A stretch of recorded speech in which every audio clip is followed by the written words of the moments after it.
100%. The more questions that you can ask someone, and I'm not saying in terms of an interrogation kind of way. You want to make sure that it's you're Yes. actively in the conversation. It's not just, okay, now I'm going to ask this That's question, right. then I'm going to ask this question. But yeah, starting with something light is my recommendation. But hey, if Jesus works, don't. What's I the don't wanna last mess with four of your anybody's- social, Jim? Yes. They're speakers, authors, and real-life rock stars, bringing you life-changing thoughts that rock, taking conversation all the way to 11. Most shows only go to 10. Well, it's one louder, isn't it? These go to 11. This is Thoughts That Rock. Now, here are your hosts, Jim Knight and Brant Menswar. That's right, that's right, that's right. What's up? Welcome, thank you. Please have a seat. Our crowd got bigger than the last episode. Thanks for joining us on Thoughts That Rock. Yeah, okay, that's enough. Honestly, it's embarrassing. Good God, that was embarrassing. Play with the toys. Sorry. Listen, you know what we are. We're a 30-minute podcast where we share, life-changing advice around a current topic or subject, challenge, whatever that might be, all those things. Yeah, and we used to do 2 life-changing pieces of advice. Now it's 3. It's 3 thoughts that rock on how to. Inflation. Yeah. Believe me, that's going to be one of our topics. You and I might be talking about that just ourselves. Joke. This time, though, it is going to be on how to connect with someone at a networking event. That's right. Introverts unite. You have to. And believe me, we found the perfect person. I don't want to say found. We actually knew Rachel. It's Rachel DeAlto, who's a very good friend of ours. She's amazing. She is They should not be as talented and beautiful all in the same package. Thank you. Oh, you were talking about Rachel. So sorry. Good God. It's very uncomfortable. We're going to erase that part. cut that. And edit. Who's editing? Who's editing this thing? Rachel is a keynote speaker. She's also an author. Actually, her book, listen, you talk about how to connect with someone at a networking event. Listen to her book. Connect with anyone, anywhere, even if it scares you. If this isn't the perfect layup for her, I don't know what is. She's a communication and relatability expert, and man, she was just fun to talk to in our interview, wasn't she? She was. We had a fantastic discussion with her. We can't wait for you guys to check it out. Here she is, Rachel DeAlto. Bring it. There she is. Boom. It's not often we get to have people of this incredible caliber on our podcast. I feel very underdressed. You should be underdressed. Rachel, thank you so much for being on Thoughts That Rock. I'm so happy to be here. Listen, I got my jean jacket for you guys. You're rocking. Like, what's I kind can of like see. rocking? I thought it was a little early for leather. She's got like Springsteen circa 86 going on. I feel a little Hungry Heartish going on in that outfit today. It doesn't have to be relevant at all. It could be totally throwback. It could be. What? I like it. I love it. And look at Get how my hoops on. You do. Look at, she's got the degrees in the background. She's got I think it's a globe, she's got books. She's a chess set. You want to know where you are. She hit all of the things that we look for in a guest. She's They're like degrees. well-traveled, degreed. She's an author. She's a speaker. She's a myth, and we love her, and we just are incredibly excited. We've sort of switched up format this year with the podcast, and so we're just going to jump right in. We're going to talk today about how to connect with someone at a networking event. So what is your first thought that rocks around connecting with someone at a network event? So the first thought is really being empathetic, not only to those around you, but maintaining the perspective that we're all a little awkward. And so I had this moment recently. I went to a trade show. I was speaking at the conference, and I went to the trade show ahead of time. And I was in that kind of awkward turtle stage where I didn't know anybody. The one person that I actually think that I did know, or I had some sort of relationship with, at least online, wasn't there yet. And I'm walking around, I'm just thinking, oh my gosh, this is how people feel all the time. Typically, I'm pretty extroverted. So just knowing, first of all, that people are just as uncomfortable as you may be. I did some research, and one of the things that stood out to me is that 62% of people are uncomfortable around new people. So really just understanding it's okay to feel a little bit awkward. Yeah. is my first thought. What does it say about the ones that don't? Are they freaks? Are they, are they, what are the ones who just, I don't know, just sort of show up and, they're real comfortable around strangers. It's awesome. I mean, obviously, if 62% do feel awkward, that means you got 38% of people, which is still an enormous percentage of people who are just really okay with it. And then there's the people in the middle where, it might take them a minute to warm up to another person, but I don't think it makes anybody, worse or better. I think it's just the way that we're wired, and our past experiences in those situations are often going to dictate how I'm going to act in the next situation. I have always adopted what I like to call the buddy system. Yes. Whenever possible, right? So Yeah. as speakers as we are, we are often thrust into events where the client wants us to come and mingle and have dinner or do whatever. And to me, those are worse. They are the worst. I can't, it's fine. You don't want to after be you like, speak. here I am. Aren't you excited to hear me? I'm who you came to now hear I'm not. today. I mean, you sort of come off as a total tool. And so if not, you're like, it's such a weird position because you're supposed to be the draw, the keynote, the whatever, and you should be outgoing and engaging. And if you're not, people are like, oh God, how long is this talk going to go on? If that's, what is your recommendation for, let's say you've got someone that you could sort of lean into and be there with, or you are completely flying solo? Like, what are those? They have to be two different approaches, I would guess. Yeah, it really is important to find that one person just to get your comfort level established. It really does offset all of those nerves because you walk into those situations and you are aware of the expectations. Yeah. You're aware of what even your internal expectations are for how this outcome should be. And if you can find one person to kind of just settle down and take a minute with, I think it really does kind of reestablish the barometer there. And then but you can't just lean on that person. And that's really the one thing. Because how many hang out in the times do you corner. find you're like, you're mine. Say, there's the awkward eye contact that lasts a little too long, right? That's what's your name? You have to know when to exit the conversation. So don't linger too long, but utilize that to kind of get your bearings and then branch out. Find one more person and then do the same thing again. So it really is kind of the same. Do not stick around too linger long. too long. You're just finding that out. That's a t-shirt. you. That's a Thank you. t-shirt that I'm going to be wearing when I go into every place. Hey, don't linger too long around here, right? You were making a great point. And again, I think because all three of us are speakers, if the client wants you to hang out afterwards, I have no problem doing that. It is the one before.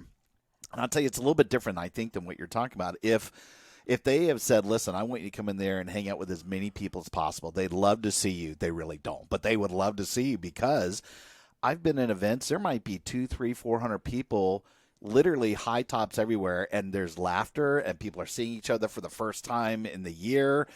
Even if they don't know each other, they sort of have that same background. They're in the industry, and then here we are looking like a lemming. It isn't, hello, look at me. Sometimes I'm trying to be subtle, and I'll just sort of slide right into the high top of the conversation. They're like, oh, where are you from?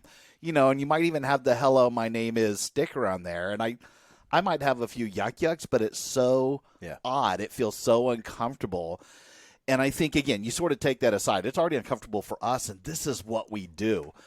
But remember, there was a real estate networking event that was going on in our hometown. I was trying to get Brant to come with me.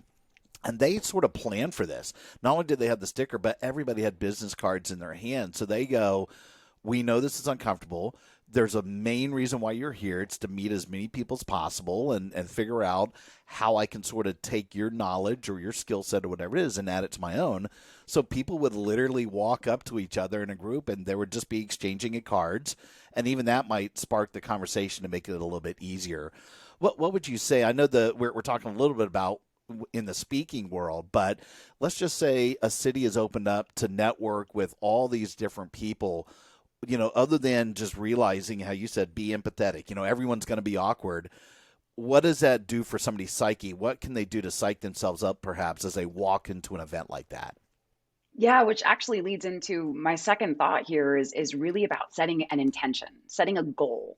Because if you go into one of those events with, my minimum goal is I'm going to talk to two people I don't know, and set it in a manageable way.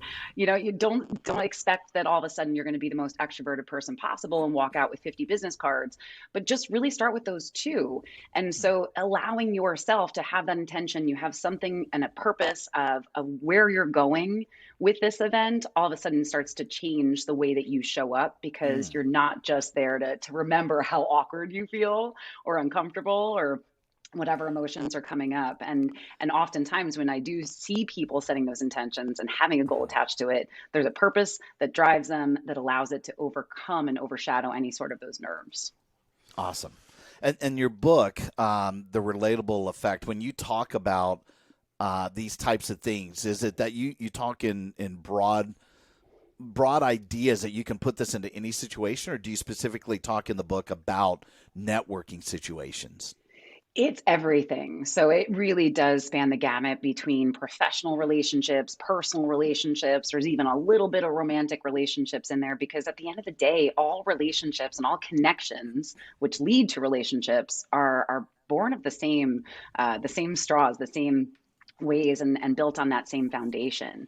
And so, you can really apply it in so many different ways. It's how you show up, and it's what you put into how you present yourself, and how you interact, and then how you continue to follow up with those connections. Because we can network all day once we get over our nerves, but Yeah. what are you doing afterwards? Because how many times, and I know I've done this, and one of the goals really needs to be is, after this, what am I doing next? Because I've always had these stacks of business cards. I'm like, who was that again? Yeah. What is that? Where did I Yeah. meet them? Yeah. Yeah. What a perfect 1-2 punch So- for the work you do, because you talk about connection all the time as well. Yeah. Let's talk about these goals, Rachel. So here's the problem. My goals are always, I'm going to exit this thing in 13 minutes or less.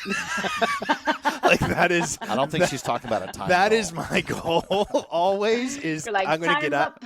I'm going to be out of here before they serve the first round of hors d'oeuvres.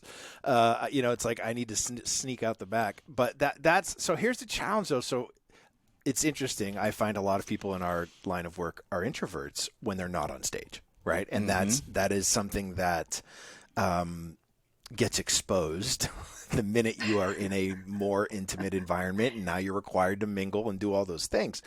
So without a handler there for me, without somebody who is walking me around, I will find the darkest corner and slowly just slide. I'm like Homer into the bushes, right? I'm like, it's not comfortable for me. So my question is this: what would be a decent goal for someone whose normal goal is to get the hell out of there as fast as they Just possibly stand can? in the light, Brant. Yes, Just own it. stand in the light. Own it. Carol Ann, run to the light.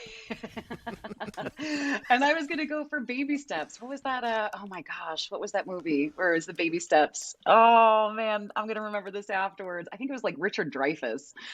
I'm going way back, dating myself right now. How You're going to old are remember you? it. I know. It's Richard so Dreyfuss. bad. We're kidding. We know he's yes.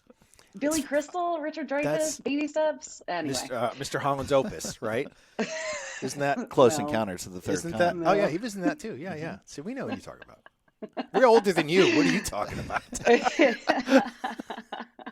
So I think Anyway, it's tough. baby I think step it's it, though. hard. Okay. No, So- you can baby step it. Yeah. Honestly, it's choosing something really small. So what's the one step up from hiding in the corner? It's quite literally not hiding. What's the one step up from that would be finding that table, kind of like Jim was just talking about, Yeah. and just asking them, hey, could I set my plate down? Which means you have to stay for the hors d'oeuvres. Yes. Get that puff pastry, put it on Yeah. a plate, and just Yeah. ask, hey, do you mind if I put this down here? And then say, hey, I'm Brant. And that's honestly, everybody else is in the weirdest spot too. So I really appreciate this first idea of realizing everybody's awkward, right? So in my head, did you ever see Dennis Quaid on Ellen when she would have him go in. She would have basically a earpiece in his ear, and he'd have to say whatever it is that she said, and he would walk into like a star. Oh, this is some of the greatest video ever. Is he would walk into a Starbucks and she would have him announce himself like, Dennis Quaid is here, and everyone just turns and looks like, who is this guy, right? Awesome. But that's what I feel like every time I walk into a networking event, is that I'm Dennis Quaid and I should announce myself. And it comes out more like, Dennis Quaid is here. You know? I mean, if you're walking in there and saying, Brant's here, then maybe that's part of the problem. We can talk about that. Yeah, that's a totally different intervention podcast. So let's say this. Don't hide. How's that? Baby steps. Don't hide. Yeah, don't hide. You got to go a little bit past that, but that would be the first step. And then realize that you're not as uncomfortable as you thought when you're not hiding and not looking at your phone, utilizing that little computer we take with us everywhere to avoid any sort of eye contact or conversation. And then, take that next step from there.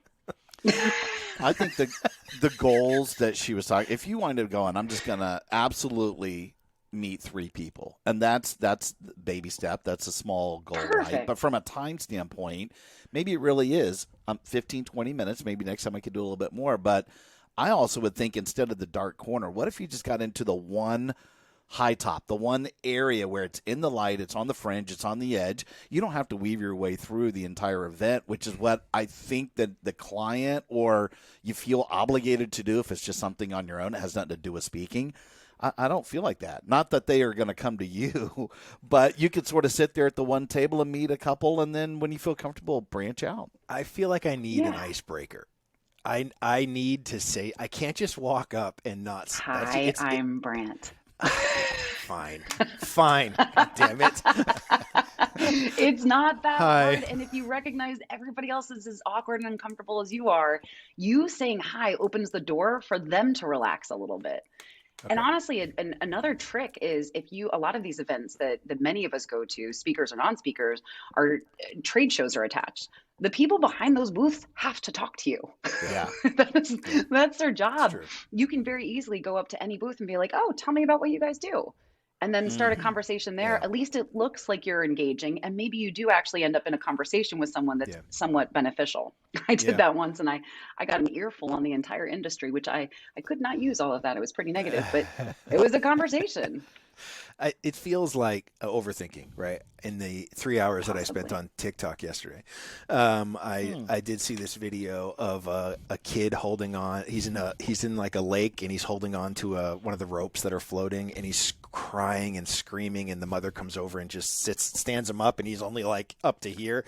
But it's what classic overthinking looks like, right? You don't realize it. But I mean, honestly, that's what I feel like this has come to, is I'm overthinking it. Just say, hi, my name is, and it's done, right? And don't think you got to be like, if you were a willow tree. What? That's what I feel like I need. What's your favorite animal? That's right. What's a botanist do? That should be your opening line to every networking event. I feel like that would work for you. Who's your favorite Muppet? Like, I feel like I need to show up with something like that. Otherwise it's. We're going to work on it. I don't feel like we have enough time today, Brant. Yeah, it really is turning into an intervention. And it's Beaker. Does that solve anything? Does that say anything about me that my favorite Muppet It says a lot about you. Yes, okay. So we got 2 good thoughts so far, Rachel. You got be empathetic, just realizing everybody is awkward. Love the, set a goal, whether it's number of people or time or location in the event. I know you've got a third thought that rocks on how can people connect better at a networking event. I do. And honestly, this is the biggest hack of all, is to get curious. Asking questions and letting them speak more in a conversation is the easiest way to hold a conversation. And not only does it kind of get you and the focus off of you out of that center stage, but the people who speak the most in a conversation rate it the highest. So the more that you can get someone talking, the more they're going to walk away and be like, gosh, golly gee, that Jim, that Brant, they were really fantastic, because they just talked the whole time. and you were listening. So getting somewhat curious, find something about them. It could be, wow, you really wrote your name interestingly. Tell me about that. It could Yes. be starting with where they're from and then asking a question afterwards. But the more curious that you can be about somebody and the more you can keep them talking, the better the conversation's going to go. I love it. All of Rachel's conversations apparently happened in Happy Days in 1950. Gosh golly gee there, Richie. Get out of here, Potsy. I love this. So we are recording another podcast today as well with a good buddy of ours. His name is Jim Trick. And Jim is got a really successful life coaching practice up in Marblehead, Massachusetts. He's also a Brazilian Jiu-Jitsu guy. No way. Very cool. He is probably the single most curious person we know. Mm-hmm. And to the point, like, he takes it to an extreme, like complete strangers, he'll walk right up and go, so tell me, where do you stand on Jesus? Like, I mean, just like go deep end craziness, right? And just honestly, for the pure curiosity of it, it's nothing about, he doesn't really want to push anything on you. He wants to engage you in a level of conversation that is worth more than nice weather we're having outside, for sure, right? And he's doing it, whether it's with people standing there, like it's uncomfortable for us to hear him say that, but he does this on his own anyway. That's just how he's wired. Yes. He's awesome. I mean, I guarantee he probably makes people feel important. Even if sometimes I wouldn't suggest leading with Jesus. I mean, no offense. Where's the clip? That is the clip we're using for this episode. I wouldn't suggest leading with Jesus. Marker. But you can work him into the conversation at some point. But here's the thing. As awkward and crazy as that is, people still engage with him. Like, I can't believe he just smiles. You know what I mean? He's not like a psycho when he says it, but he just gives this nice warm smile, and it sort of leads you to have, honestly, I've watched strangers say things that I'm like, why are you revealing all of these things? Stop talking. You are giving us way too much information that we probably shouldn't know. But I feel like that is something that takes the pressure off of feeling like you have to be prepared walking into the room. If you're just curious, it could be the outfit, the shoes they're wearing, what they thought of maybe a previous speaker. Did you hear that person? Did you do? But I think that really sort of, doesn't it take some of the pressure off? 100%. The more questions that you can ask someone, and I'm not saying in terms of an interrogation kind of way. You want to make sure that you're actively in the conversation. It's not just, okay, now I'm going to ask this question, then I'm going to ask this question. But yeah, starting with something light is my recommendation. But hey, if Jesus works, don't. What's the last four of your social, Jim? Yes. Can you add me as a beneficiary today? Yes. Right. Too soon? Too soon? Yeah. Fine. Our good friend Ty Bennett talks about this a lot. He says it's more important to be interested than interesting, and I think that goes to what you're saying, and it sort of solves the issue. Yeah. Like you said, it's a great hack that if people love to, they love to talk in a lot of ways, at least to be able to put down their own opinion or to share anything. And the really smart ones will realize if they're maybe talking too much, they'll turn the tables and maybe ask you more about you. For me, it's even better as a speaker because I kind of don't want them to know everything about me because I'm going to save some of the fun and the yucks and the energy for when we get on stage. But people just in general, if you could just sort of shower them without going too far, let them do the majority of the talking. I think that's brilliant. That's a great way for people to go, I'm still interacting. And by the way, I'm coming to learn from and meet all these other people. This is the whole reason I'm here. So if you take that mindset, you're probably going to get a lot more out of it. I think it's great. Yeah, especially in that networking situation. You are there for a purpose, whether you were sent by an organization that you work for or you're there for yourself.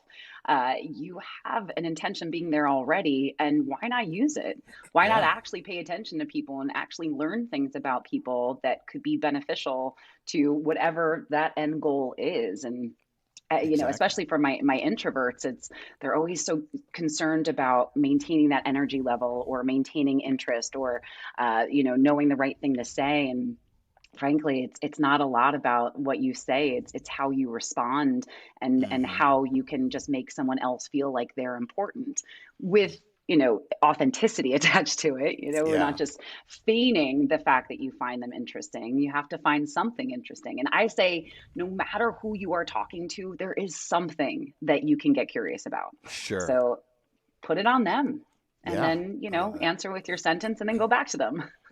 So you're saying you don't have to necessarily always overcompensate for your co-host. You could actually go together as a buddy. We could do this together. I believe in you guys. Thank you. At least one of us, for sure. Yeah. It's going to be very comfortable. Listen, we are thrilled that you took some time to play in our sandbox today. Yes. And she endured. We love you. We just think that honestly, you can do no wrong. And where can people stay in touch with all things Rachel? All things Rachel. I am Rachel DeAlto on every platform, and my website's racheldealto.com. So all over the place. Watch all your morning shows. If she's not on there talking Yes. about how to be relatable, she's walking Jim and I through couples counseling. So it's great. Which is going to happen. It's going to happen. This is the start of that relationship That's right it. now. And we'll obviously have all of your social stuff, all of that you just said in the show notes. We'll actually recap all three of the thoughts that rock that you provided. And I know there are people that, like you said, maybe somebody's told them they have to go to the event, or they've just never felt comfortable. They're trying to branch out and meet some, regardless of the type of networking event. And I think all three of these are fantastic. So thank you so much. Thanks for having me. This was delightful. Awesome. Delightful. I love it. She is in happy days today. I'm telling you. That's it. She's going to be, if she stood up right now, she's wearing a poodle skirt. Well, so am I. Skirt. And we're not going to talk about it. Hey, aren't we all? He's wearing one too. We're So good. It's fine. That's it. All right. We'll talk to you soon. You're the You bet. best. Love you. Rock on. Bye, guys. Hey, rock stars. Thanks so much for tuning in. Yeah, and listen, we know how busy you are, and grabbing those little nuggets of wisdom that can amp up your life are super hard to come by. So we hope this episode helped you enough for you to maybe subscribe and consider leaving us a rating and a review so that we can continue to grow the show. Thus That Rock is a proud member of the Evergreen Podcast Network and also supports Cannonball Kids Cancer and their fight for finding and funding treatment options for kids who have run out of options. They're amazing. Their work is incredible. To learn more, please go to cannonballkidscancer.org. Finally, if you're interested in having Brant or Jim or both of us speak at your event, whether as a virtual webinar or an in-person conference keynote or mastermind, contact us directly at thoughtsthatrock.com. Until next time, Rock on!